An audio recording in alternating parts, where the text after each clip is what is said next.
doesn't pop up.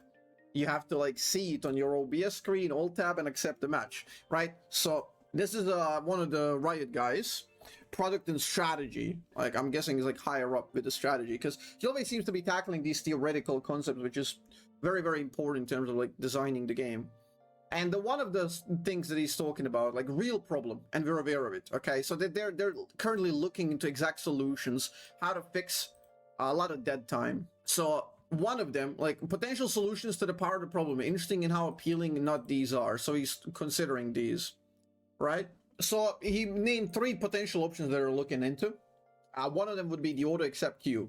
This makes sense. I think they should enable like auto accept. Like you just enable it, means you're like you're here, but you're clearly busy doing something. You know, whereas if you kind of soft queue, like you run to the bathroom, you just leave it without it. Or even that, like you can auto accept queue. It's fine because you incur all the penalties if you're there but you're not there. So it's all good, honestly. I think this should be a thing. I think there are already mods that do this. People are modding their game, but this should be a thing. Like if you like, for example, for me when I play like other games, I can enable this and boom, we're there, right? Okay, that's like the mildest thing to kind of speed up. This is a solid option. Solid option because very often, like you're gonna get a not click, which is gonna cancel the lobby, and it's very annoying when there's people waiting for 10-15 minutes and somebody declines or doesn't accept. It's very, very annoying. Okay. So there are 2 things else happening. Full kill dodging / much larger penalties for dodging to disincentivize. Absolutely correct. This is absurd that it took this long. This needs to happen. Again, we'll talk in details. And pre-config some amount of champ select plus reduced timing champion select. This is something I've been talking about for a while now. Champion select is too slow these days. It's too slow, and a lot of things can be automatized. A lot of things can be shortened and made faster. So we talked about this. So big, really excited this is being considered. This is like really, really big. The fact that Riot Games, we'll talk about all the fucking potential. Like, what if somebody trolls? Okay, we'll talk about it, guys. Chill. Fucking hell. Okay, it's like it's really, really big. The fact that Riot Games considering this, because this is something that went like as a ghost in the room. It wasn't really, it just wasn't mentioned at all. People didn't really talk about this, and it's very big. Like this has the potential to recover the game in like a very, very good degree. I'm happy they're talking about this. Okay, first, not like on the second one, not a huge thing. Nice tab, obviously. Okay, speeding up champions, like this is like and how to shorten this champions. Like this is something I talked about. A lot of people mention like, but what if? But we'll go through this now. Speeding up champion select can be done easily by implementing pre-bans. Okay, pre-bans. Keep that in mind. Because right now you're going to go into the champion select. You get the hovered like 10-second phase. Then you get the ban phase. Then you like wait for all the bans to go. You have animation. Then you get to the first pick, right? It's really, really sluggish. And the picks can also be a bit faster as well. But yeah, this is all like a lot of unnecessary stuff because 99% of the time the bans will be designed. Like when you queue up the game, like what do? Like, do you go in a game and be like, our comp is like very good into this, but it gets countered by disengage, such as Janna based on our hovers, then I'm gonna ban Janna because of all the picks we hovered. Like, almost nobody does that. You go in and emotionally ban because you hate a particular champion or the players base of that champion. You go in and say, I hate Zed players. I wish they would never touch this game again, and then boom, you ban Zed. That's usually what happens in most of the bans. You're basically just removing the champ that you don't like dealing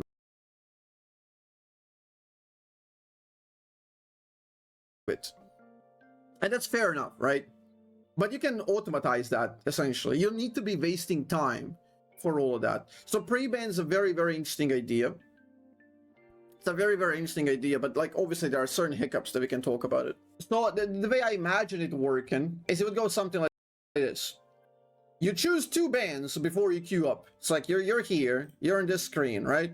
You're on this screen, boom, select champ, and you queue up. That's it. Okay? Select champ, queue up, you go in. Simple as that. Okay, now you're saying 2 bans per person. That means there's 20 bans. That's gonna be too much. 20 bans, you can even get away with. I don't even think it would be too much, but secondly, it's never 20 bans. Like, the odds of you getting 20 bans with this system is like astronomically low. It's never going to happen. Usually you're going to get 10 to 13 bans, 10 to 13 unique bans, because bans will cancel each other out because everybody's banning unique bans. So it's not like you're banning like 2 sets, you're banning 10 sets. Okay, so instead of like Pike having 200% ban rate max, you can have Pike with 1,000% ban rate. Okay, you can be banned 10 times per game. Okay, that is also coincidentally a countermeasure for all ghosting and stream sniping in high elo. It will completely negate that. That's also one thing Riot's been struggling with how to find a fix for. It solves that, makes the champions like much faster. Okay, so there are potential problems with this approach, and you're saying, what if my teammate bans my own champ? Okay, and that's a reasonable concern. So now we can think about like, okay, what happens? Do we enable that? Should the teammate be able to ban your champ? Now you have 2 options, and here we go. I mentioned 2 options here. This can be done the soft way or a hard way. Soft way would be to avoid teammate hovers or bans. Like, you can design this in numerous ways. You have like 5 seconds to hover a champ when you join in, boom, and that hover is immune to bans from your teammates. Or you can pre-pick a champ here that you intend to pick. That would be very useful for one-tricks who want ban protection. You click on your champ here when you pick up the 2 bans, because it's all pretty much the same system. It doesn't really put that much stress on the client, although that's a bit ambitious. But you go in, and then you just go in and play your champ, right? That's totally fine. You can get in your champ, or you can ban their champ. Either way, it should work. But banning your teammate's champ would be moving away from the one-trick favored system, okay? One-tricking would not be like the optimal strategy in that system. Where now, one-tricking is extremely well rewarded, especially if your champ is really good. So that would be somewhat punishing to one-tricks, which it's not going to matter in too many cases, but it's going to move it away from being like the best strategy, which also is fine. I think that's like one reasonable thing to consider. To let people to move away from one-trick system into a more main system, which is interesting. You know, you can have a main, but like also adjacent champs. Can be healthy for like the long term of the game. But again, this is something you do focus groups and test, or you'll run like one server and test it on one server, and based on the results, figure out which is better. I have also option. Okay, but what about the tactics of me choosing the ban based on the stuff? But that's like super rare, and I don't think it matters that much. I don't think people are that tactical in solo. And trust me, I play the highest elos on every fucking server. I don't think people are that tactical with the bans. It doesn't matter that much. And people would... You're saying it can harm people who go in and ask for bans, but not really, because now you have 2 bans. You don't necessarily need to ask for bans, you got 2 bans. Doesn't all this complicate the matchmaking? Does making queue time longer? No, it's actually way shorter. Okay, you're giving less time in the champion select, which means less time for people to dodge. So more odds of getting a game. And more like little hiccups where you can get dodge. It is kind of important, but like, look, I think solo queue shines in randomness.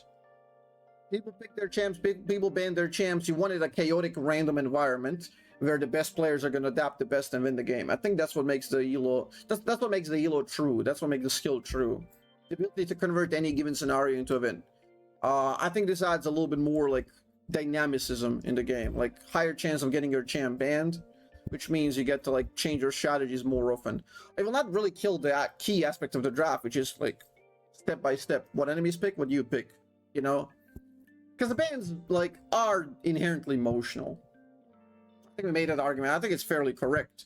I think bans are almost always emotional, and they're just like a minor thing that adds roguelike element to League of Legends, because it just changes draft to draft based on the bans. And you almost always like ban the same stuff. And obviously you get this like side benefit of punishing ghosters. Well, if I'm pre-banning Aurelia because I plan to play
a chimp, she counters, but I see the worst comp in my team, but I'm not gonna play. I mean, that is kind of ban wasted. When you swap the role, ban is wasted. I swap roles like every 3-4 lobbies with my teammates, and my ban tends to go wasted. It doesn't really matter, because again, you create a bit more dynamicism in the game. You get to see champs that you wouldn't see usually. Because I banned for my mid lane and I swap into bot lane or AP carry. You can make the same argument about that. That's also getting punished. But yeah, I don't think that's a big deal at all. I think the price you pay is negligible for the benefits you get. I think the benefits easily outweigh the downsides here. And the third thing is like the biggest thing that I mentioned. Full kill dodging / much larger penalties. I think this is incredible. Either way which they approach, I think this is much more likely, because Riot is too afraid to do this one. Because dodging has been a mechanic since forever, and it shouldn't have been. But yeah, it's insane to me that dodging has been left as a mechanic, which is true. Like, this is... By the way, dodging is just an artifact of the client. This is not something that's designed to be a thing. Okay? People just found out that you can terminate lobbies, and then Riot Games was like, okay, what if people terminate lobbies? Let's kill 3 LP for them. And if you know anything about League of Legends, then you can instantly figure out that, okay, if you punish 3 LP, or now it's 5 LP, but it's also, the 5 LP is not an increase, it's just a match for inflation, because the gains used to be lower, and now the gains are higher. So 3 to 5 is basically match inflation. So it's basically same. Okay? So when you think about that, let's see, like, if you're playing for 20, or if your MR is higher, you have 25, or even 30 LP per win, okay? Which is usually what happens to Smurfers, and Smurfers are higher. Elo and Smurfers also understand what is a better dodge, okay? So what happens then? If your LP gains are 30, you have to pay only 5, okay? You have to pay only 1/6. You pay only 1/6 of a game to terminate a game, okay? So if you see your lobby is pretty bad, and enemies have like a 62% chance to win based on the draft, it's perfectly valid for you to dodge that game. Because you want to min-max the climb, and that is absolutely fucking stupid. That should not be a thing. That should not be a thing. Solo queue is randomness. People should play, like when you talk about the tactics of the draft, the tactics of the draft shouldn't be undermined by people simply just leaving. Okay? That is the biggest problem. Currently, draft is as it is. You should go through it and then play whatever you get. So dodging should be punished much harder.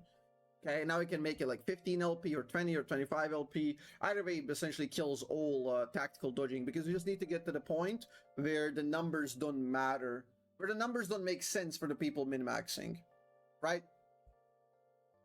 This has been extremely punishing to the game culture. Okay. Queue times, game health, queue times, and the general game culture is a very important thing that I'm going to show you. Dodges carry is nothing but downsides. The long term is baffling to Riot, so long to consider removing it. And for the people saying, what if there's a troll in the lobby, so I must? Yeah, there's like somebody mentioned this, like, well, I was literally yapping, so we have to go over it. Okay? What if there's a troll in the lobby, so I must? This is classic. This is absolutely fucking classic. And it just makes no sense, because 99% of the time, the troll is not out to get you. He doesn't know who the fuck you are. He's not there to troll you. 99% of the time, they are baiting you to dodge for them because they don't like the draft. Okay? You pick his champ, or something happens, or his champ is banned, or he doesn't like the draft, and he hovers Nunu, picks the stupid fucking summoners, and he's just baiting you fuckers. It's a game of chicken, and he's baiting you. And by dodging, not only do you give in, you make him win, but you also reinforce the behavior, because he will do that again. You didn't push the problem down the line, you made the problem grow, you watered it. You gave him the power to do that more and more and more, because you're teaching him to do that. And now we just create more dodging, okay? By you dodging somebody, you create more dodging. And you know what happens? They don't even get punished. Because he won, okay? He got out of the lobby, he never got the report. Because he didn't go into the game. If he was intended to troll, he would get reported. And maybe 1 out of 100 of those people would get punished and actually lose a game because he would troll them. But then that person would have a high likelihood of getting banned, or even higher likelihood in the future, because the system doesn't get to learn on these people because they don't go through, because you guys dodge. So dodging is just absolutely ridiculous, and it erodes the game culture completely. Wait, let me see. Is there like, there was like a comment that like, Although unfortunate and inconvenient, I think dodging is a fundamental part of the game. No, it's not. It shouldn't have been. Accidentally it is, but it shouldn't be. Those of us who are only able to instead intend to climb with specific champ, specific role shouldn't be punished for daring to dodge. Okay, like how about we make this argument like in reverse? 9 other players who queued up to play the game perfectly fair shouldn't be punished by you for failing to draft correctly or not liking the draft on a fucking whim. Okay? It's not your game. This is not your playground. It should be fucking fair. It's not available in competitive. It should not be available here. The Drew is being super like polite here, but like this is a fucking moronic take. And this is a moronic take. It's interesting to hear. It's not interesting. It's just moronic. But yeah, it's just the moronic ramblings of an entitled person. It's not a good point. Eroding of the game culture is absolutely real. And now Upi is a little bit goofy, you know, because Upi is a normal person with a functioning brain. What if enemy team trolls me by out drafting my team? Am I actually going to have to play the game out normally? This is exactly what is happening. Me when I have to play the game I queued up for. Yep. Classic. Dodging is absolutely fucking stupid. I think they should remove ally bans when you pre-pick. That could be a thing. Like, that could be a thing. You can easily design that. Like, that's something for them to figure out and test out. I don't have the money or the resources, nor the will, nor the incentive to do so. I'm not going to run their focus group testing for them. That's something, when they solve the problem, they have to test out whether, like, it would be better in the long term to let hardcore banning go through, which means you can ban your allies, or go soft banning, which means your allies get a grace on the champion hover that they hovered. That would be like an easier one to kind of move into and like get people to go into. Also, one thing that wasn't mentioned here, which I'm really sad Drew didn't mention, because this is they're trying to solve the high queue times and queue time ratio towards gameplay.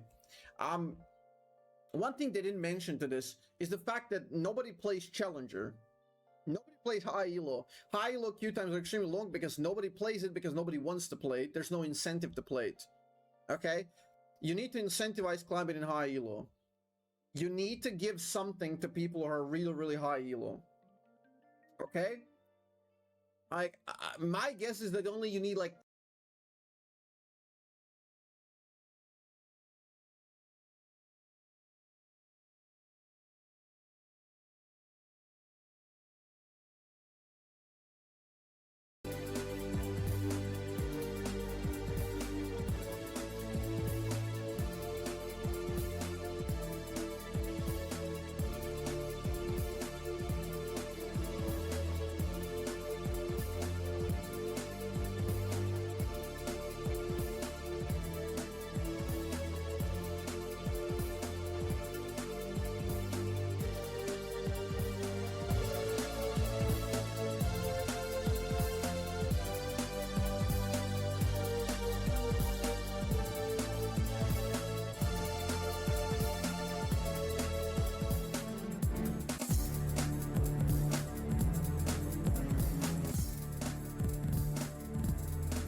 10 rewards and you're winning.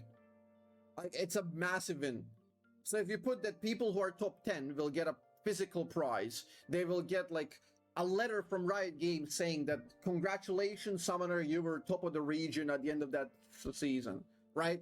You don't even have to do it for like multiple, like only once per year, to the best top 10 players, top 20, top 50, doesn't matter. Challengers, you can send me a digital fucking letter. It would work. One of the best things they've ever done is like Backpack and the Challenger Jakovic event from 2016 to 19. And then they stopped. You need reward for high elo players so that they can play high elo, because okay, no incentive to climb high elo. No, that doesn't matter. Like, I don't, like, you know what I do? I get Challenger for a moment, and it's not worth for me to be Challenger. Because I'm making content, I'm trying to have fun, I'm goofing off with different builds. It's not really worth for me to maintain that Challenger, play one game per day for extremely long queue times to get absolutely fucking nothing. I like having the screen because it's kind of like a point of credibility. You go to Korea, you get the point of credibility, you get the screen, and that's about it, and you move on. Generally, it doesn't matter. Champions Queue is different. Champion Queue is different entirely. It's completely different because Champion Queue like mainly had people who were in competitive leagues. That's not the same. All the in-houses and third-party ran environments obviously are poorly ran, and like people just don't want to play them because they're not official. They give you nothing. So yeah, that's also a problem. If it's official and just give prizes, guess what? Like, a lot of streamers are not gonna smurf when they're 500 climb for that season, like unranked the Challenger for the 500th time with the exact same champion, exact same role or whatever, you know? Like, this time I'm getting a 70% win rate. Now I'm getting a 75% win rate, you know? People won't be doing that. People will look the fuck in, grinding to get high rank, which means even lesser queue times, which means more games played, which means more people play. It's a feedback loop that also goes in the opposite direction. No prize, no incentive to play, people don't play. High queue times, people want to play even less because of high queue times, and then like it completely like just feeds into that. So you really need to full kill dodging. You can quicken the champion select with this, fix ghosting and a lot of other problems.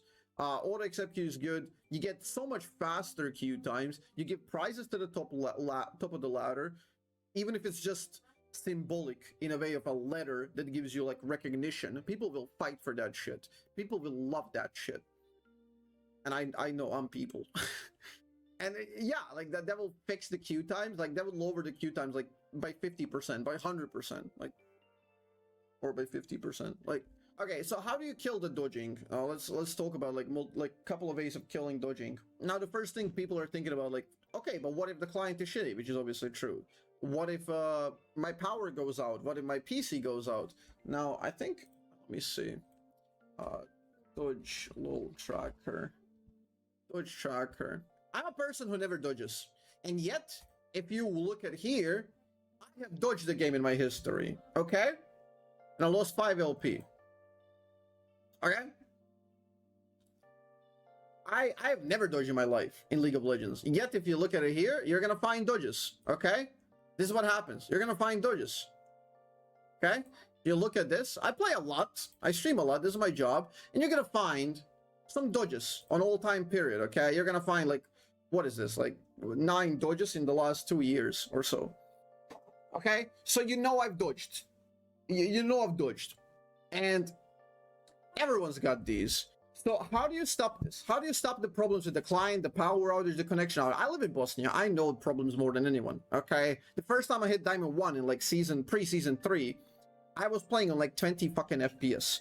My PC would overheat, my connection would go out because I had like 0.02 upload, okay? I was like, everything was burning. And I was still going high elo, and I was still like I would get dodges. It happens. So how do you resolve this? I proposed one solution, which would be something like, this is an arbitrary number, number X of free dodges you get, okay? So what does that mean? Is, for example, for 5 dodges per year, you can get out of the game scot-free. You don't lose LP, you don't lose MMR, nothing. You get a tiny timeout, 5-10 minutes, and then you get to play again. Okay? Simple as that. About 10 minutes, like refund tokens, precisely. Every account has refund tokens, precisely. You go in a game, you get a couple of these per year, and maybe they replenish per games played, because the more games played means you're on your PC a lot, which means higher chance of a power outage or something like that. So how do you find the number X? You find the number X. Don't tell him that. They can sell him for RP. Don't tell him that. That would be literal pay to win. Don't say that to Riot. They will implement that shit. Fuck. So how do you find the number X? Number X is found in between the median and the average number of dodges somewhere. Now I need access to the Riot Games database. You can easily do a bit of data mining and figure out exactly where the number X is, because there's a lot of people. Dodging is super chronic problem. Couple of percent people that dodge, they account for like 90% of the dodges. It follows like the Pareto principle very efficiently. So you need to figure out that these dodge abusers, they dodge like 50, 100, 12, 30, 150. There's a person with like 300 dodges. Like, these are the people who abuse chronically dodging. So it obviously has to be below that. But then you find a median user who has like 3, 4 dodges per year, and then you just make it about that. So if you have 3, 4 dodges per year on a median user, you make it 4, you make it 5 dodges free per year, and that's it. You fix the problem. You absolutely fix the problem. That's it. Like, you solved it. Simple. Just don't sell it for RP. Don't sell it for RP. So yeah, is that it? Is that it? Did we solve all of it? Did we solve all the problems? Did we tackle everything? Any other ideas? I think we did it.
This is the big one. It happened. Donald passed the big bill. We are in this. We are leaning on this. And without the tax cut that was put into place by President Trump in his first term, if that's allowed to expire today, if this bill does not pass. So J.D. Vance went in and cast the deciding vote for the bill. It was 50-50, and he voted for it. Vice President. I have to admit, though, if he didn't vote for it and he voted against it, that would have been crazy content, right? Would have been crazy. Taxes for 68% of working Americans. Right, and the biggest tax hikes would be for the lower household income. So, and also the pro-growth aspect of this, right? We want to grow this nation. We want to grow the economy, and taxes are a central part of that, particularly for corporations. Hold the vice president breaking the tie right now, which means they had some no votes from the Republicans. This bill, the big, beautiful bill, has passed because the Vice President of the United States, J.D. Vance, has come to the Hill more than once thinking that he would do this. And when he showed up this morning, they were right. He would be needed. He has done it. Let's listen and see if there is any audio that we can take in. Okay. Pursuant to the order. Man, fuck you, dude. Come on. This isn't fair. For February 29, 1960. 1960? What year? What the fuck? The hour of 12 noon having arrived, the Senate having been in continuous session since yesterday, the Senate will suspend for a prayer by the Senate chaplain. The Senate okay. All right. You guys are dooming to, is this good or bad? Let us pray. It's too much of both. I'm glad that they're not restricting AI. Like, one of the biggest W's of the bill that I think is probably one of the biggest L's that a lot of other people think is the no restrictions on AI for 10 years. So companies can develop AI with no restrictions at all and no ethical concerns. And I think this is going to allow us to maintain competitive edge against China and other industries and countries that would develop AI and outpace us. It's a huge W. Eternal, ever-blessed God. You think that's good? Yeah, absolutely. Help our senators to walk on your path for the glory of your name. Help them to walk with humility. It's the same thing as like nuclear weapon, right? I mean, like if everybody's trying to build a nuclear weapon, wouldn't you want to be the person that has it first? That they will That's just the way I see it. That's where I'm at. That's what I think. Servants of the people. Help them to walk with forgiveness so that they will forgive as they desire to be forgiven. Help them to walk with courage so that nothing will deflect them from the way. We don't need to watch this. Amen. Okay, now what? The guy did that Jesus shit. Microsoft rolled off software yesterday as 85% more accurate than doctors in diagnosing complex health conditions. Yeah, big surprise. AI is actually super useful, and the only thing that it's not, the only use for AI is not replacing furry artists. Of course. And with that, we are watching now. The big, beautiful bill has passed on the vote, breaking the tie of the Vice President of the United States. And Charles, you were talking about the tax portion of this. 51 to what 50. good does this do outside of saving what the president put into place with tax cuts that were monumental, really, for so many Americans across the country? What does this allow him to do going forward? This is the crux of it all, really, to be quite honest. It's the growth effect, the multiplier effect of businesses keeping more. Keep in mind, this bill is over 1,000 pages. I heard it got amended to like 984. So, like, if somebody's asking what is this bill, I can think of probably at least 90 people that don't know what this bill is.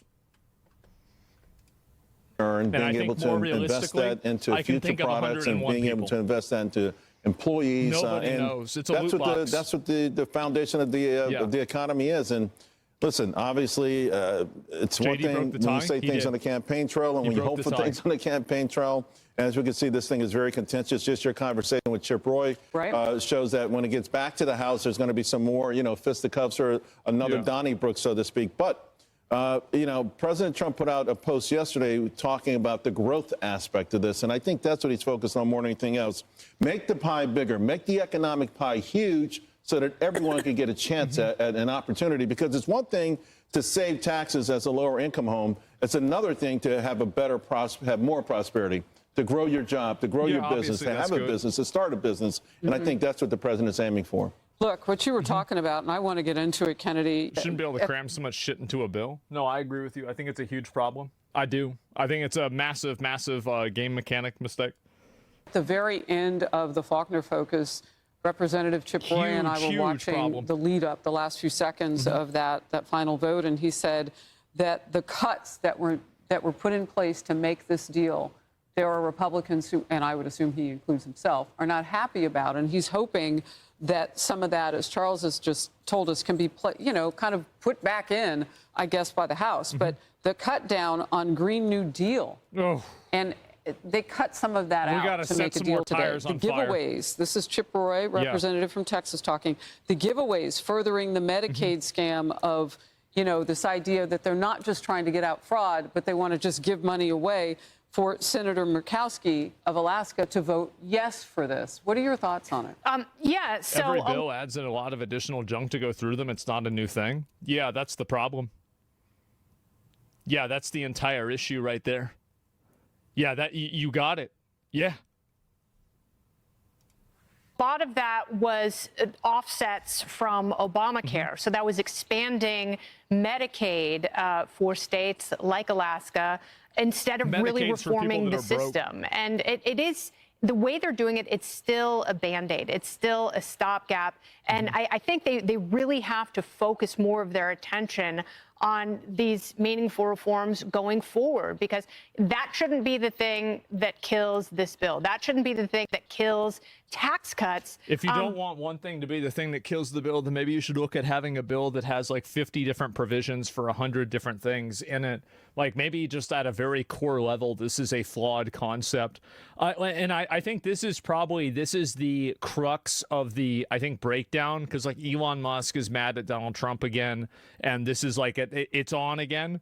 The reason why is that I think Elon Musk is looking at this from I think that they're both right, basically, and let me explain why. I think Trump's right to go after this and try to achieve this goal by using a pragmatic means, but I also think Elon is right that the fact that this is even happening in the first place is a problem fundamentally, right? So it's like you have the pragmatic versus idealistic perspective. But it also opens a very interesting fissure within the party, because you have the constitutionalists like Chip Roy and the Freedom Caucus in the House, and then you have the moderates in the Senate, like Lisa Murkowski and Susan Collins, who's up for re-election. And so they're going to push for the more moderate or liberal aspects of this bill that expand government and expand spending, which is a recipe for disaster when you're trying to... Medicaid's also for veterans, you dunce? Oh, you're going to call me stupid because I just didn't know that? I'm just going to ban you. I thought it was just for people that were broke. I mean, if I don't know why, you come into my stream and you insult me or rude to me or something like that. I don't know why you would think that I wouldn't ban you for that.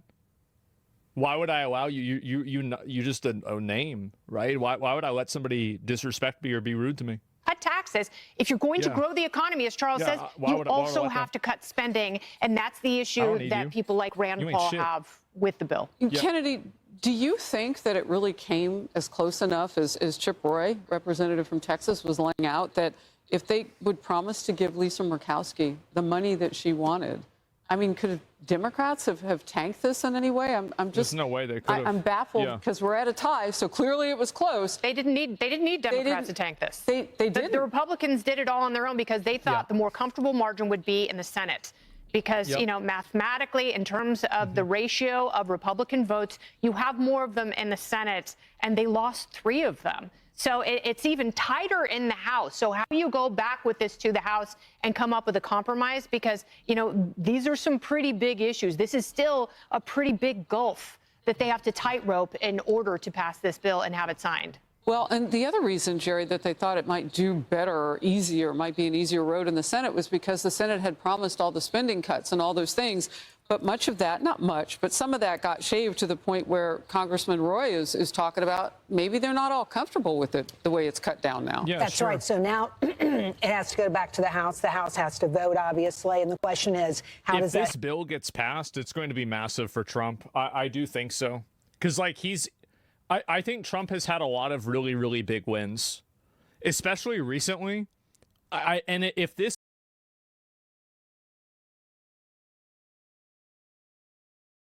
for Trump, I do think so. Because, like, I think Trump has had a lot of really, really big wins, especially recently. And if this gets passed, it's going to be, like, I would say that, like, his mandate as a president has been building up momentum. And I feel like usually that doesn't happen.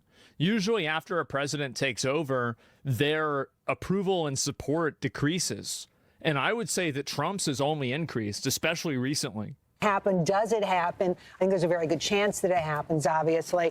But let me just talk for a second about some of the stuff in this bill that is going to help middle class, because there's been a lot of disinformation about this. And the disinformation is basically that it helps Trump's billionaire friends. Yeah.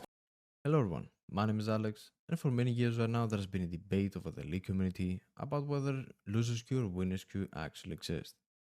Now, there are many videos out there that actually talk about this topic, but I haven't really seen anyone that came up with real data or actually tried to expose that, let's say.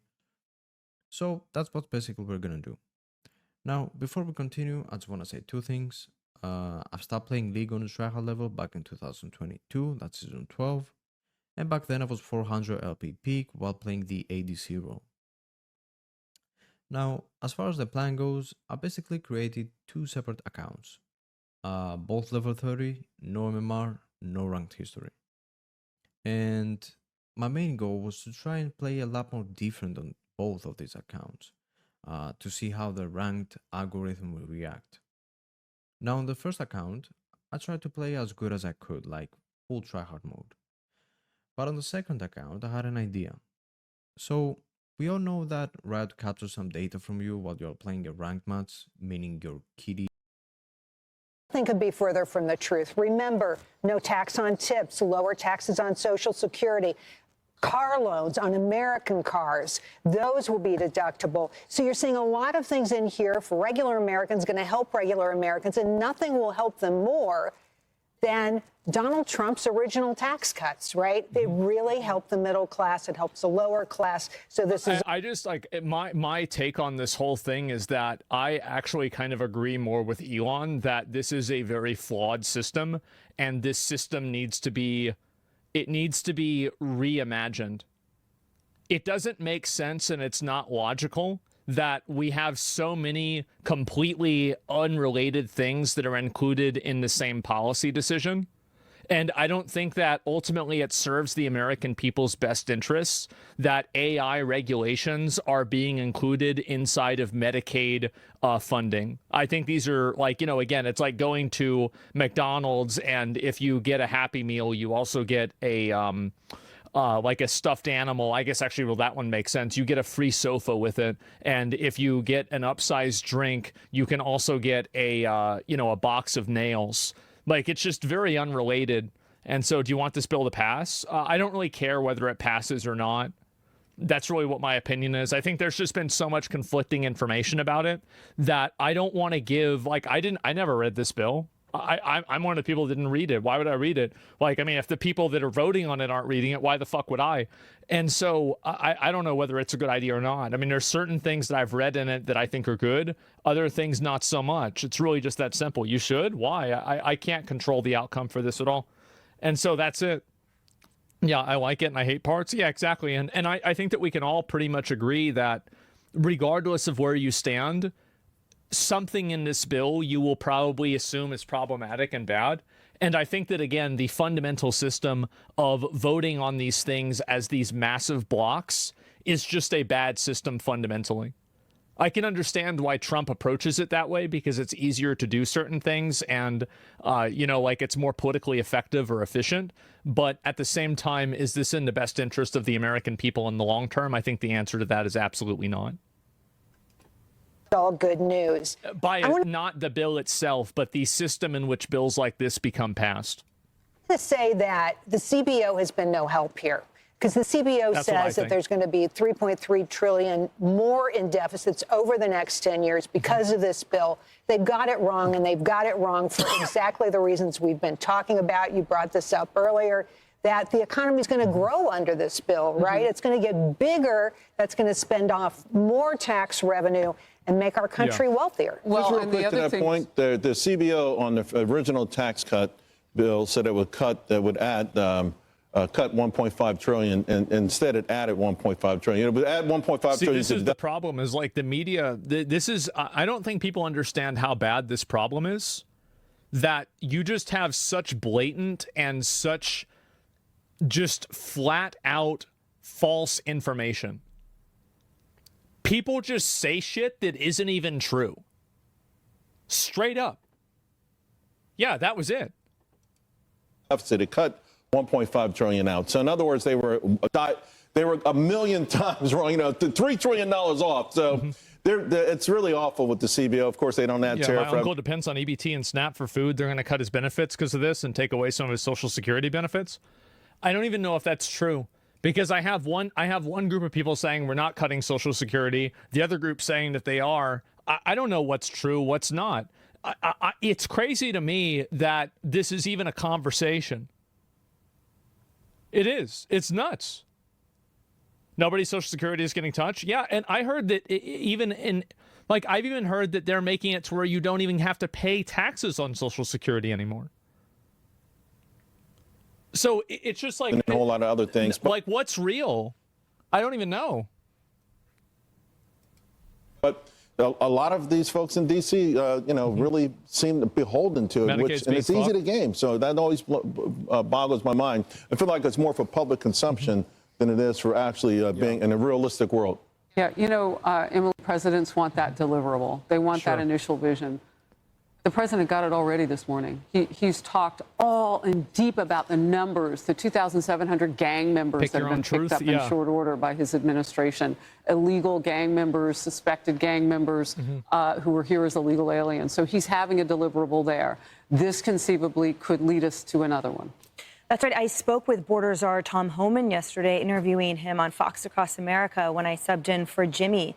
And he shared that the colossal just impact that we inherited from the Biden administration in the way of illegal immigration, he said, will take a decade to actually clean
your minions per minute, like the most obvious ones. But I think it goes a lot more deeper than this.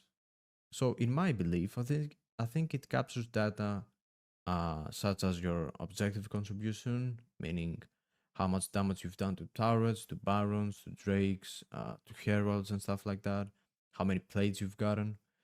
As far as laning phase goes, how many skill shots you've hit, how many skill shots you've dodged, how many trade-offs you've done with the enemy laner, and many more stuff that we're going to talk about as the video goes on.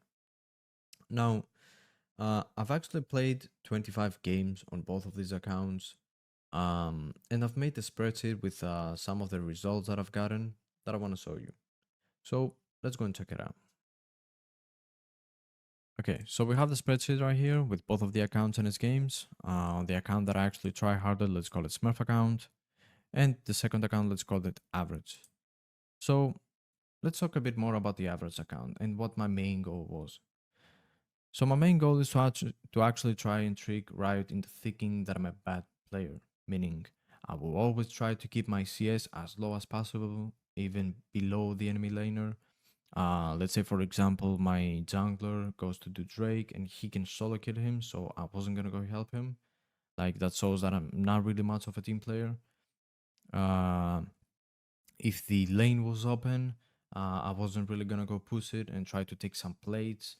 And many stuff like that we're gonna see on the actual gameplay that I'm gonna show you.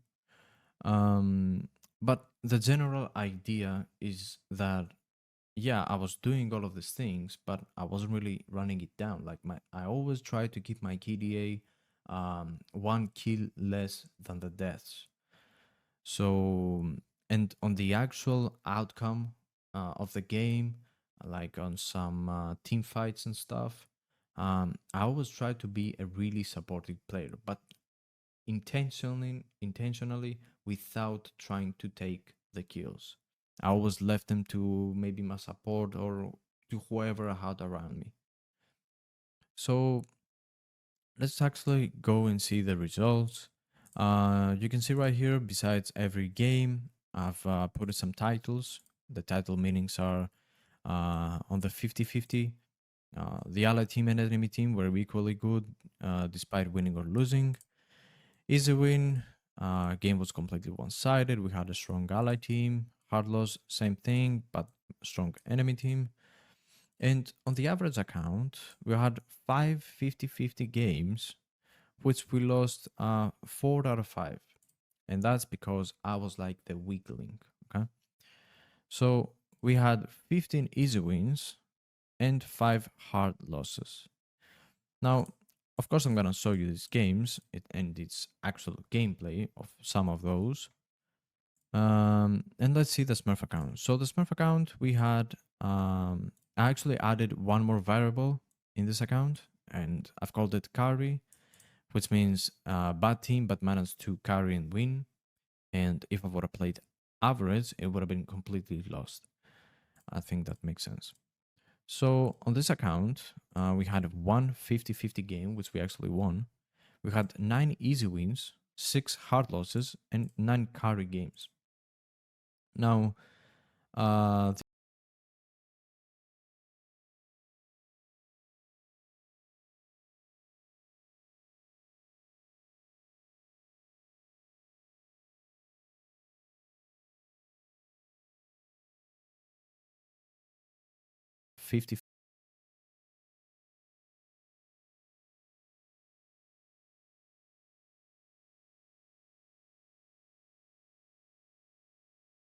50 game, which we actually won. We had 9 easy wins, 6 hard losses, and 9 carry games. Now, these are the results of the spreadsheet. I'm also gonna have it on the description so you can download it and check it out while you watch the games if you want. So let's actually go and see more in detail of the statistics of these 2 accounts. I'm gonna go ahead and open it up. Okay, so right here we have both of the accounts analysis. Now at this point, many of you might ask, like, bro, you told us that you're gonna expose that losers queue and winners queue exist and stuff. But bear with me, this will all make sense right now. So on the Smurf account, we managed to hit gold 257 LP with a 73% overall win rate. Whereas on the average account, we managed to hit gold 419 LP with a 64% win rate. Now, at this point, I just want to say really important information. Some of you may know, some of you may not. How does Riot determine what kind of player you are? Like, are you a Smurf player that starts on a first account? Or are you an actual new player that starts on a first account? So many of you might say like it's the first 5 provisional games, but it's not just 5. It goes beyond to like 10 games. And the reason behind that is that Riot wants to test you on some certain games. For example, games that you have 2 Smurf players on your team, and it wants to see how you perform on that game. And on some other games, you're most likely going to have 2 enemy Smurf players, and it also wants to see how you perform on that game. So let's go and check out the first 10 games on the Smurf account. So right here, we managed to win 9 out of 10 games, as you can see. Whereas on the average account, we managed to win 4 out of 10 games. And till now, it makes sense. Like, we didn't play as good as the Smurf account. I mean, the Smurf account has almost double the performance score of the average account. Okay, so right now, let's go and see what games Riot gives us after those first 10 games. So this is the 10th game, the 13-0 Tristana. So we won the next 2. And at this point, it looks like Riot had enough of us. So it put us with really, really bad teammates, really toxic teammates. I mean, we've all been there. But also we had some really, really strong enemies. Like on this game, the 3-3 Lucian, we played against a Kayle right here. You can see his name is Silver Kayle 14-1. And his account was really impressive, actually. I have it right here. This is his account. At this point, he was gold 1 when he played with us. He has a 93% win ratio with a 39 wins and 3 losses. Like, this is a really, really good Smurf player. And we had no chance of winning that, especially while playing the ADC role. That's like even harder. Next game, it was kind of the same, but I actually managed to 1v9 this game, 24 Kai'Sa. Like, if you see the score, it was a really, really hard game though. And on the next 3 games, this continued. So right here, we played, like, let's say on this game, 8-2 Tristana, 9-3 Kai'Sa, 9-8 Tristana. Like, there were some really, really bad and hard games.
For example, on this game with the Tristana, we played against Enodir, who was 12-1, where I have his account right here as well.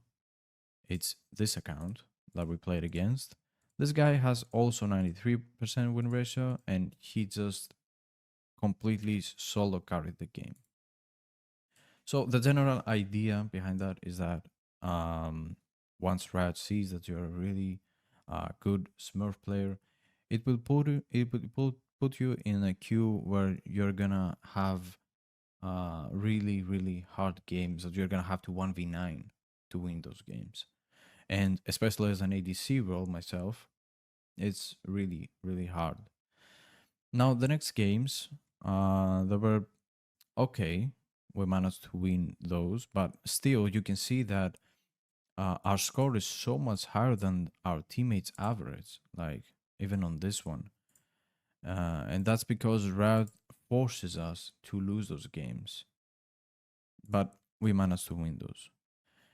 And this one, actually, it was a really hard game, really toxic players. Like, it's one of those games that we've all been through where your teammate dies at level 1 and he says FF15, like GG and stuff like that. Next game as well, we won. Overall good, but the point is that the games were really hard to win. Like, and it wasn't really pleasant because the players that we got in our team were really toxic. They were staying AFK, and all of that stuff that I think many of us have been through. Now, on the average account, the 10th game is this one, the 165 score Varus. The games were so much easier to win, and that's because we were on a winner's queue. And the reason why is, as you can clearly see right here, our teammates' average score is so much higher than the enemy's average score. That means that our teammates are playing a lot better than our enemies, while we still maintain a really bad individual score.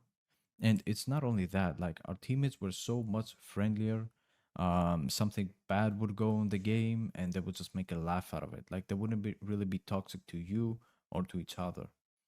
And that makes me wonder, like, why would someone try hard on the game and have bad teammates, toxic teammates, teammates that would go FK, much stronger enemies, so he would be less likely to 1v5, and all of that stuff. And some people might say, like, why are you whining? Because our Smurf account has a much better win rate than our average account. And that's not really the point, because we are playing against platinum players. Like, you can really do that so easy on an elo like diamond and higher, like master. You can really 1v5 games so easily there. But if you're still not convinced that losers queue and winners queue actually exist and the games are not match fixed, let's go and check it out, the actual gameplay. Okay, so this is the first provisional game on our average account. Now, I have many timestamps from some of the games that I played, and what I basically want to do is help you understand the type of playstyle that I have, what my goals are, and what kind of teammates we were getting throughout the games. So that's what basically you're gonna see from the gameplay that I'm gonna show you. Now, on this certain clip, I want to show you how I managed to keep my deaths higher than the kills, because that's really important to have a really low individual score. Now, in this clip, I'm playing Caitlyn, and enemy Jinx right here is fully stunned by my teammates, and I could just basically walk up and believe just your kill her, assets could be stolen, so we're going to insure them up to $500,000 for you. Okay? Okay, the scammer I'm talking to thinks I'm a real victim who's about to transfer $100,000 to a safe account that the scammer has full access to. Can you see where it says deposit from exchange? Yeah, sick. So the next thing that I would do here is send all of my crypto to him, basically. And that's that. You'd never hear from him again. All they needed was one phone call, just a few minutes long, to pull off what would have been a 6-figure payday. So has the Dogecoin arrived in your insurance policy now, Josh? It says it's sent. Mm-hmm. And just like that, he disappears. What a snake. Luckily, he was only talking to me, and the only thing lost was time. If this was real, it would have been absolutely devastating. But honestly, this guy's really smart. They understand how crypto works. They're really believable. They're very professional. I hate to say it, but I do think that they're some of the best. One of the best that I've run into in a long time. The scammers I'm investigating in this video aren't your average scammer who's just reading a piece of paper and hoping for the best. These are fast, skilled, and focused scammers. Your wife did not message you? How would you possibly even know that? Because you don't have a wife, Josh. Excuse me? Fuck off, Josh. Fuck off, Josh. Fuck off. Fuck off. Oh. Fuck off, Josh. Let me talk to your man. Okay, so maybe they're not always serious, but what makes this scam really stand out is how quickly they jumped on an opportunity. A $3 trillion opportunity. Cryptocurrency is becoming more and more mainstream. A lot of people have gotten on the hype, and they don't really understand how Bitcoin and crypto works. These scammers saw that as an opportunity and started sending out millions of text messages like these. Saying your account was compromised isn't exactly a new scam tactic, but targeting crypto exchanges at this scale definitely caught my interest. I'd never seen anything like this before. I had a few ideas about what might be going on, but to get to the bottom of this, I had to pick up the phone and start calling. You're through to the Coinbase support team. My name is Janet. How can I help you today, sir? Yeah, so I just got a text message saying that there was something going on with my Coinbase account. I'm fixing to figure out what happened. Hello, you are through to David Price here at Coinbase support team. How can I help? Yeah, I'm calling about a message that I received. I'm trying to diagnose what's going on. Well, I have a problem. I don't really understand how cryptos work. There's been some logins into your account that weren't you, is that correct? Actually, I don't want to let them on my account. I don't know if you knew that. Yeah, okay. Someone has actually logged into your account, okay? You're saying someone else has logged in? Someone else is trying to access your Coinbase. Oh my god. That is a blunder. Could I just confirm if that activity is genuine? I don't know what that means, so probably not. It said that someone was accessing my account from Russia. All right, that's correct. And then a few days later, it said someone was trying to access my account from the Caribbean. And then this morning, it said that they're trying to access my account from something called Uranus? Uranus? Okay. Isn't it a planet? Okay. That doesn't even make any sense. I doubt that's the case. But, What's next? Neptune? Confirmation, do you mind, sir? Yeah, go ahead. Right away, I noticed one very specific question that they asked every single time I started a call. Okay, so do you know a rough estimated balance on the account? It's around $100,000. $100,000? Let's see. Hello? Yes. So did you say $100,000? Yes.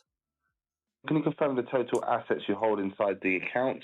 17 pounds. 17 pounds? Would that be Great British pounds?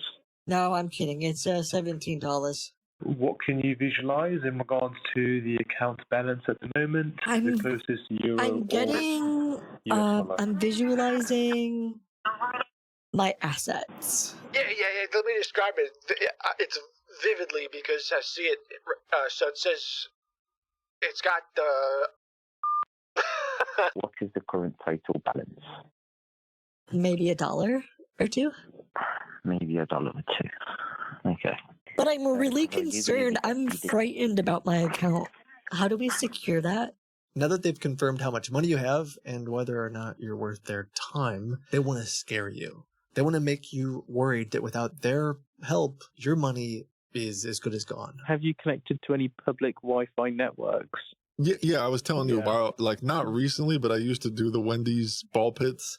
I connected the Wi-Fi because it's free. That seems to be a problem. Reason being, when you're accepting the cookies, it could install malware upon your device. Oh my god. Malware is bad, right? It's fine, man. It's like really, isn't malware really bad? It's very bad, but obviously the good news is we're already onto it to make sure nothing else happens, okay? I'm trying really hard to stay calm. I just don't understand. No, it's fine. So there has been a data breach by Amazon. So just confirming, do you shop on Amazon? Oh my god, all the time, constantly. I love their deals All the on time, okay. trinkets. I can see there has been a login attempt from a device named Mohammed. Just confirming, do you know anybody by that name at all? I'm sure Mohammed is a good guy, but he was trying to get on my account, you're saying? Was it an accident? He has logged into your account. Oh, okay. So you're thinking what happened is Mohammed got my Amazon account, and then he was able to get my Coinbase and Kraken account because osmosis? That's correct, madam. That's correct, madam. Okay. That tracks. Well, what do I do next? Because my identity's clearly been stolen. In order to use the insurance policy, you would need to get the Binance Trust Wallet. Have you heard of the Binance Trust Wallet before? Have I heard of trust? Brother, that's my middle name. They claim to help you set up a new wallet, but actually instruct you to add a specific 12-word recovery phrase. Oh, and then I see your secret recovery phrase. And it says secret, so I trust that you're going to keep this a secret as well? Yes, correct. Okay. You've never told any secrets or anything? So if you could just continue to the security part, please.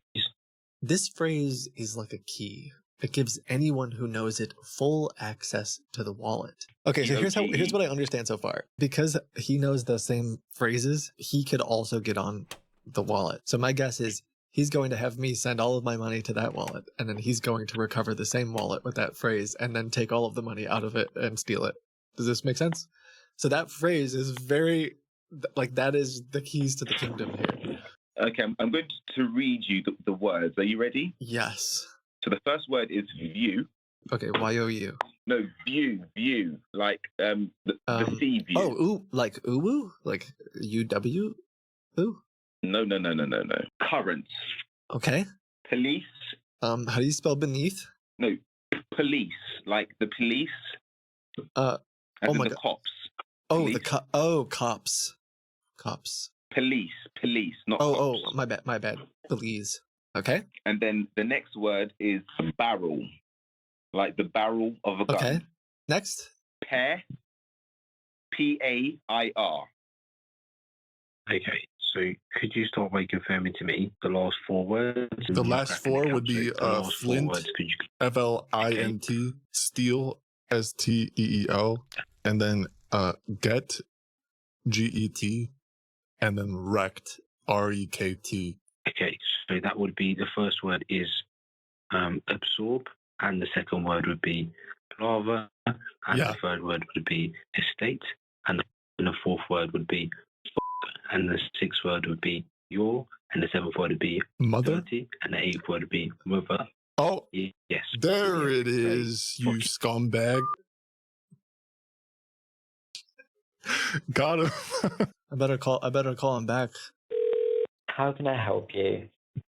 Yeah, I was speaking with the senior supervisor and he got a couple words wrong. I just wanted to follow up. Okay, I want to follow up on your mum so hard. Yeah, so he did use that word in place of the word Flint. Yeah, your seed phrase is I just your mom. No, it's mimic. Or sorry, I got that wrong. No, it's absorb. Your seed phrase is I had to mute because he's using some words that you can't say. What a little baby. I told my wife that I was talking to you guys and she's freaking out. Yeah, no, she's saying just to move it to her wallet. Can you walk me through how to send it to her? I think it would just be better if I sent it to her. You sound like you're bored. That's why you've just wasted an hour of your time. I'm sorry? I'll just read her text. She said, Why would you send a text message? Why would you send? She didn't message you. Your wife hasn't messaged you. What, are you reading my texts? Your wife didn't message you, Josh. It's fine. Don't worry. Yes, she did. Your wife did not message you. How would you possibly even know that? Because you don't have a wife, Josh. Excuse me? Josh. You can drop the act. This it's not needed anymore. Have a good evening, man. Now you're accusing me of lying, not having a wife? What are you on about? Because your wife is can I now just a talk to your crypto genius. can I talk to your manager? Fuck off, Josh. Fuck off.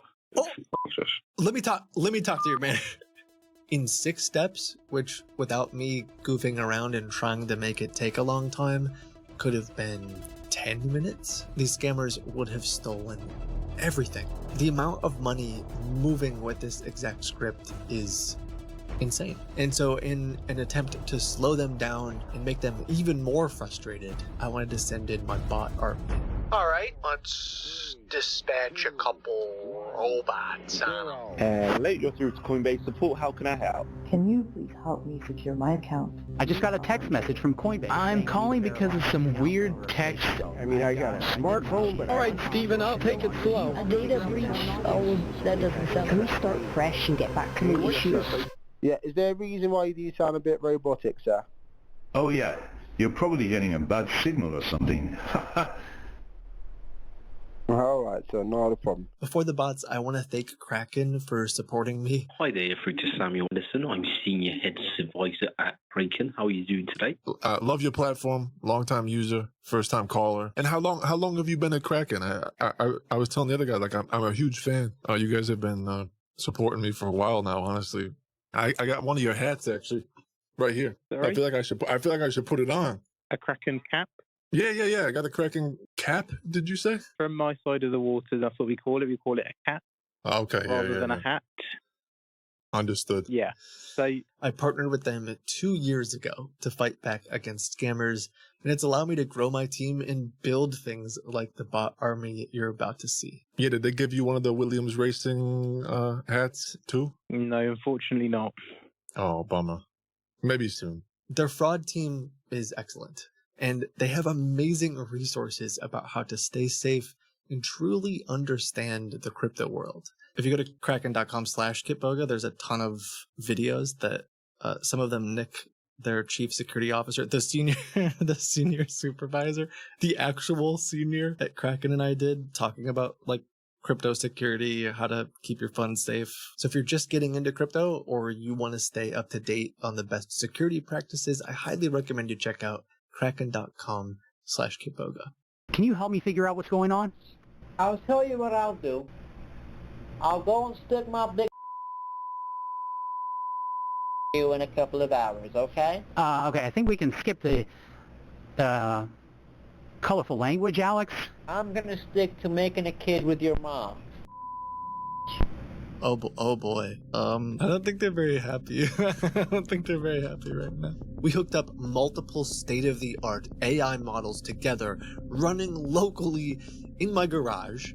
Instead of one guy calling a call center with 12 scammers, I could have an army of clones keeping their entire call center busy. I have patches Scat, Jeter, Koufax, Drysdale, Hershiser, and Garvey. Sorry, could you repeat that for me, madam? Did you want me to repeat the number or the cat names? No, I was confused as to why you made me aware of the cat names. Oh, just making conversation. What's next? Oh no, that's okay. So we can talk about your cats. That's okay, Edner. Okay. Can you help me figure out what's going on? Hello, hold up. What's going on? And what's that? You having a bad day? Okay. I think we got a communication breakdown here. What's your YouTube channel? YouTube channel. What's that got to do with anything? Say, would you like a homemade cookie? I have oatmeal raisin, peanut butter, and chocolate chip. The chocolate chip ones have walnuts, though. Are you asking me, madam? Yes, I'm asking you. Would I like a raisin or a cookie, sir, madam? Yes, a cookie. Would you like a cookie? I can mail it to you. Hello? Are you still there? Do you want a cookie or not? Are you deaf? I asked if you wanted a cookie. Hello? Can you hear me?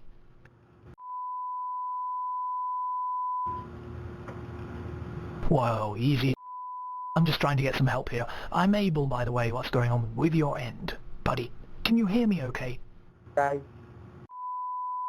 Once we knew how the scam worked and that the bots could make these guys angry, we made hundreds and hundreds of phone calls and made these guys really mad.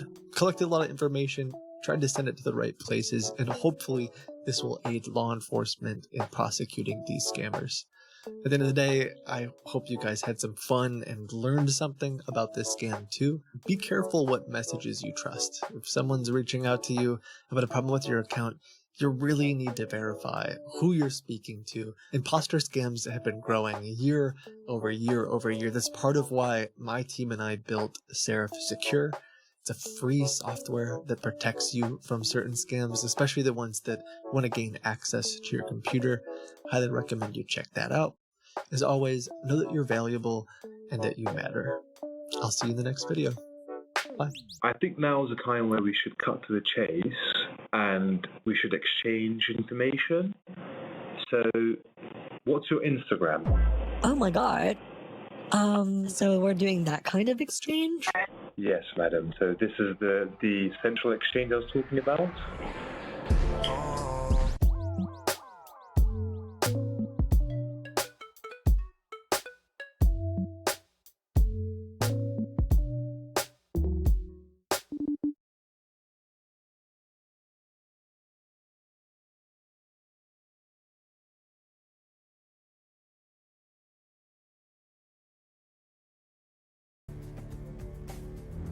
To overextend, basically go melee, so I can just maybe get a kill, but I really want to get the death as well.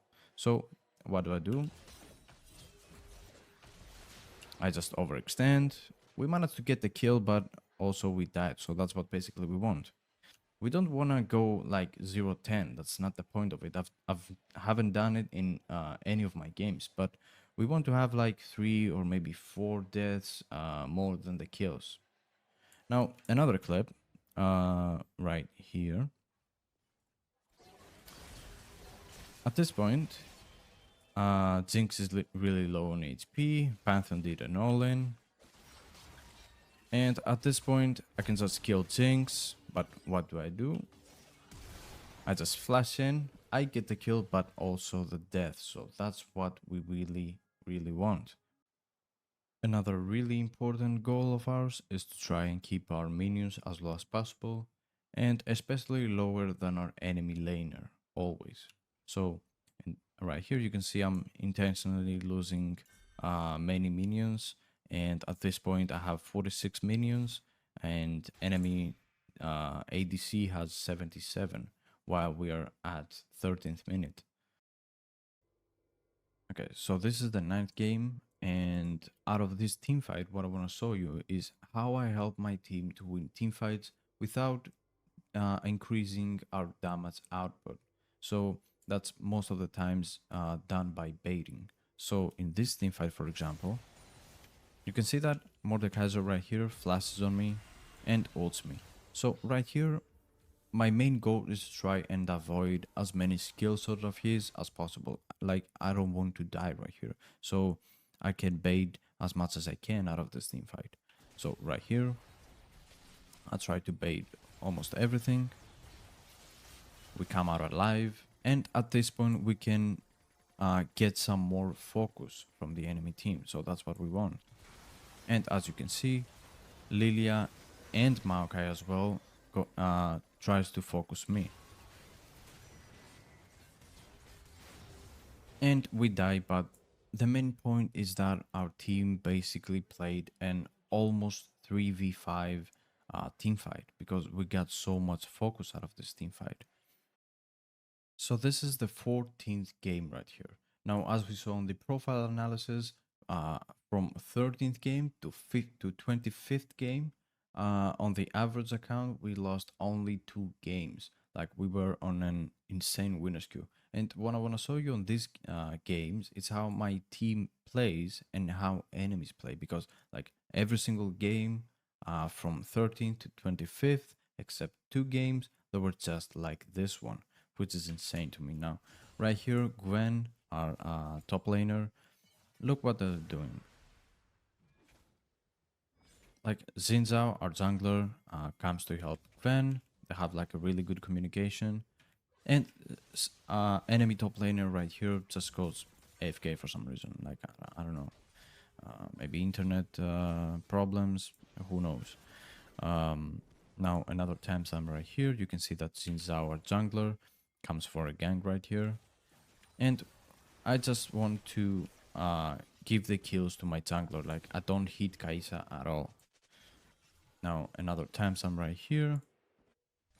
You can see that Diana, our mid laner, comes spot for a gank. And right here, I could have easily killed Kai'Sa, but I'm trying really hard to not get the kills and actually let my team get the kills. I mean, yeah. Another timestamp. I mean, I think it's right here. Yeah, enemy Rakan at this point actually stopped playing the game and stayed in base and actually just started trolling. Like, look at that. He's just standing in base, putting wards and stuff. Enemy top laner Sion also disconnects and reconnects, and it's for the enemy team, it's just all a complete chaos. And that's for every single game that I played. Like, it's not only that our teammates are good, but it's also that our enemies are really, really bad. Like, that's a complete win SKU by me playing like a complete crap player. Like, my individual performance, all of these games before the 13th, they were completely crap. But for some reason, I managed to win from the 13th game to the 25th game. I managed to only lose 2 of those. And it's completely insane to me. Okay, so this is the gameplay of the Smurf account. Now, on the first 10 games, there's not really much to show you because, as I've said before, the loser queue and winner queue hints start to show after the 10th game of an account. So basically what we're gonna see on these timestamps is how much better I need to perform in order to win a game, because the teammates that we were getting on the Smurf account were really much worse than the average account. For example, right here, I'm playing Tristana, I'm currently 3-0, and look what my mid laner does. So let's say that.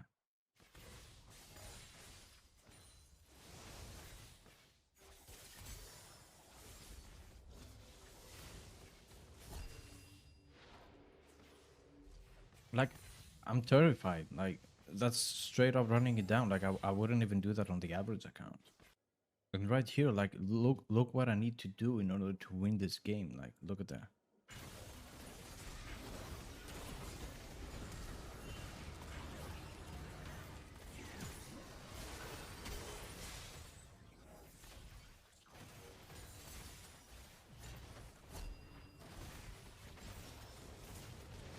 Like, you need to do this kind of stuff to win those games as a Smurf player.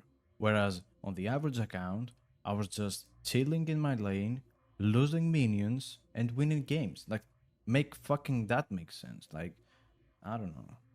And as I've said before, this is Platinum Milo, and I'm able to do that stuff. But you're not gonna be able to do that on a Diamond or Master Plus Elo so easily. Like, unless you're like a Challenger player. And of this game as well, like, this is the 17th game right here. I'm currently playing Tristana as well, and just look what my support does. I'm here fighting while my support just runs around doing circles or whatever.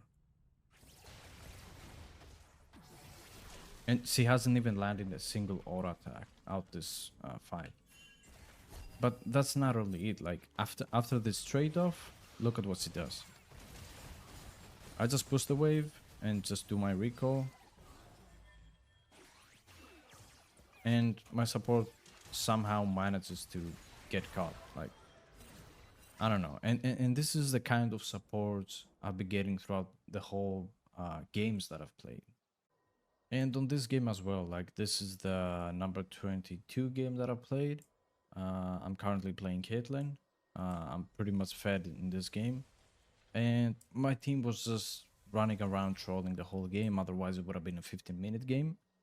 And at this point, look, I just tell them to retreat because we know that enemies are coming into the jungle and they're really low on HP, but they don't really listen.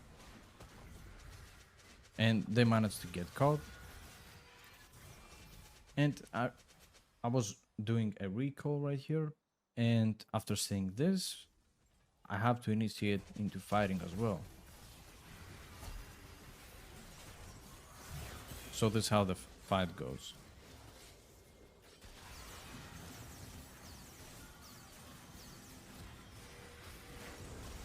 And my point here is that if in these games you're not fed as well, like there's not gonna be anything you can do because your team just trolls, they don't listen, they're really toxic, and you're just gonna lose the game if you're not really fed to manage to carry the game. Now, as you may see from the title of this video, this is going to be the first part of this whole experiment, let's say. So, in conclusion, what did we learn so far? So from the Smurf account, we've learned that playing as a Smurf player on a first account, which I believe many of you have done that, you win most of your first games and you have a 60, a 70, or maybe even an 80% win ratio, but the percentage doesn't really matter that much because as soon as you try hard on most of your games, Riot sees that and tries to force you into the 50% win ratio range by giving you troll, bad, toxic teammates, and also your enemies are much harder to win. But the key to this experiment is the average account, and I believe that we've managed to trick Riot into thinking that we're a really bad new player that has no clue what's going on to the game. And we've done that by keeping an extremely low individual performance score, since my belief is that your contribution on objectives, your minutes per minute, and all of that stuff that we've already mentioned before affects it. I mean, even my clicks per minute were like 1 second, 1 click per second, and I was looking like I was an intermediate bot. And then Riot magically was putting us into queues with at least 2 other really good teammates in order to keep the balance, because Riot thought that I was gonna make them lose the game by my horrible performance. But little did Riot knew that I was actually putting more value into the game by me just baiting out stuff, helping my teammates get all the kills. Even about my deaths, I was giving my deaths to specific enemies that wouldn't affect the game so much, and especially not overfeed anyone. But I think we need some more clues in order to say that this theory is fully true. So there's going to be a part 2 where we're gonna see how the games will continue on both of these accounts. So let me know, guys, what you think about this whole journey into exposing the losers queue, and I'll see you on the next one. Clean up and address. And I think that she's right about that, and I think that all of the illegal immigrants and everything in the country, I think that they are. I think it's a problem that, by the nature of what it is very hard to define how big it is. Yeah, it's only knocking off any illegals who don't have any social security numbers or legal papers. Well, this is what my opinion is. If somebody is in the country illegally, as far as I know how the fuck they're getting benefits in the first place.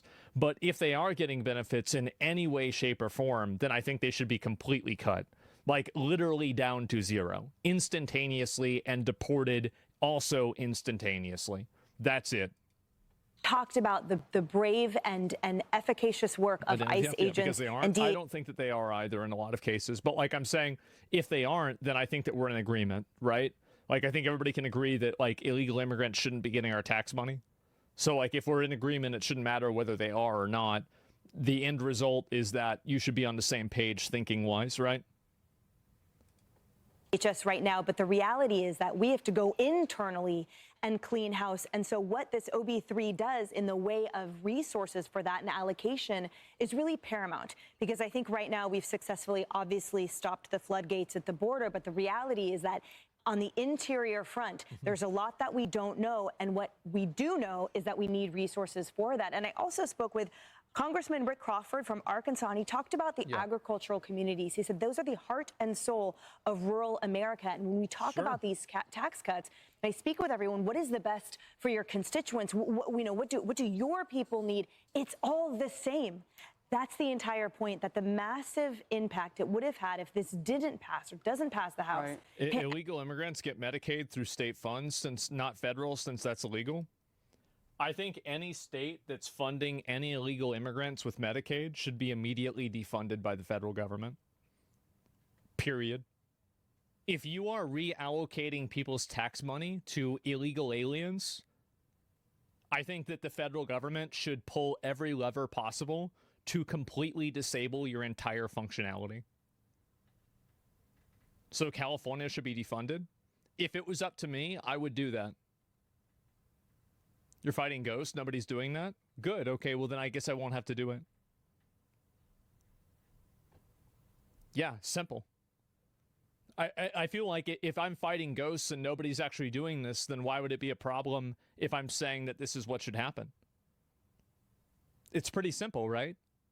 If it's not happening, then why aren't we in agreement? It will be catastrophic and devastating. Child tax credit, families over 68%, small businesses, millions of them. So every single person affected. And the senators Mullen and Tuberville from Alabama and Oklahoma echoed the same. So it may not be perfect, but the reality is it would be devastating if it didn't pass. You know, just talking about it plainly, as we often do here, Emily, on the couch, if you can imagine struggling under the high inflation of at 9.1% under Joe Biden in the last 4 years. I think this is one of the components that a lot of people don't realize is that ever since, from 2018 to now, I feel like the prices on nearly everything have gone up by 50%. And inflation is like a soft tax that you don't really see, but it's all around you. And yeah, doubled or tripled in a lot of cases, right? Because of Trump. I'm not going to say it's because of anybody. It doesn't really matter who it's because of. I'm just saying this is what's happening. Is that problem is actually a lot more direct in people's minds. So like it's quadruple. In some cases, yeah. Like people are paying these insane amounts of money just to have the exact same thing that they had less than 10 years ago now. And I think that these massive price increases are one of the biggest pain points that average Americans have. And I think this is probably happening all across the world. Like if those of you guys that are like in Europe or somewhere else, is this something that you've also experienced in like your country too? If you can imagine price setting going to higher rates and never coming back down. I mean, the inflation has come down precipitously as President Trump had promised. It's everywhere, yeah. But the government doesn't set the prices. We're a capitalistic nation. So, you know, those prices are still high. So to take away people's ability to pay for those prices that they've had to be buckled under and struggled under for 4 years with less money to pay for them if this doesn't pass the House, that's inconceivable. That would be punishment on punishment. My dad he's almost 80, and COVID almost totally destroyed our small family farm and agricultural community, and it was made all the work. COVID killed a lot of small businesses. Like it did. Like I know here in Austin, there's many local small businesses, and a number of them were damaged by COVID. First, because it was in a blue area in Oregon. And the reality is now does everything himself for all of that reason. The cost cutting that we have to endure because of the suffocation from federal regulations and the states piling in. You are right. You cannot afford it. We cannot afford to continue that.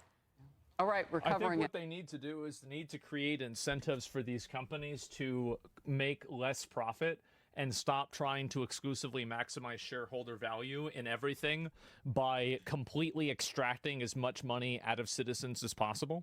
The fact is that I don't agree with price fixing. I don't think that's really true. But a lot of these corporations and companies enjoy a tremendous amount of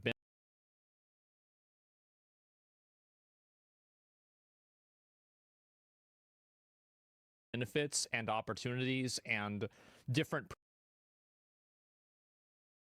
privileges, and I think the government should use those privileges as a carrot and as a stick in order to make sure that these businesses are operating in a way that's in the best interest of the public.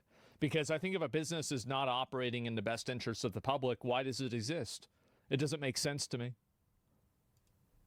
So now the bill, the big beautiful bill, goes to the U.S. House. Oh boy. Hey everyone. Oh boy. Mr. Oh President. boy. Yeah, and this is JD Vance. All right, to this Fox News alert, Vice President J.D. Vance has arrived on Capitol Hill as the Senate continues its vote-a-rama on Trump's big, beautiful bill, which has now passed 20 hours. A lot of amendments out there. Senior national correspondent Aisha Hasni joins us live from Capitol Hill. Aisha. Hey there, good morning to you. So this has now become probably the longest vote-a-rama in recent history. We're entering about 21 hours now of nonstop voting on amendments, and things are not looking good at this hour. Senate Majority Leader John Thune does not currently have the votes to pass President Trump's big, beautiful bill, although the White House has now sent in some reinforcements. They sent them in, boys. They sent in Vice President J.D. Vance, who just arrived here on Capitol Hill about 30 minutes ago or so, 15 minutes ago. And he's here not so much as the tie-breaking vote, you guys. Probably more likely he's here to try to negotiate, use his relationships he was with the tie-breaking vote. To try to bring them across the finish line. I am told right now they are working and focused on Alaska Senator Lisa Murkowski. Send in the couch fucker. She did vote yes to open the debate yesterday for this bill, but currently she is not in the yes column, and that's because overnight an amendment to give Alaska a break on those Medicaid cuts, that failed to pass. So this was something the parliamentarian decided did not meet the reconciliation rules to pass at a 51 vote threshold. So ultimately it did pass. They passed it, and it has to go to the House of Representatives. But then after that, the big, beautiful bill will happen. Are talking with Lisa Murkowski now to figure out perhaps how to reword the language here, maybe try it again with the parliamentarian, or maybe get her to forego this and go ahead and vote for this bill. The other person we're watching is Susan Collins. Yeah, I get it. Also not in the yes column How many yet. steps She's are there? continuously said that she's had concerns about the Medicaid reforms in this package. And then you have two hard no's, of course, Rand Paul and Tom Tillis. Those are not changing.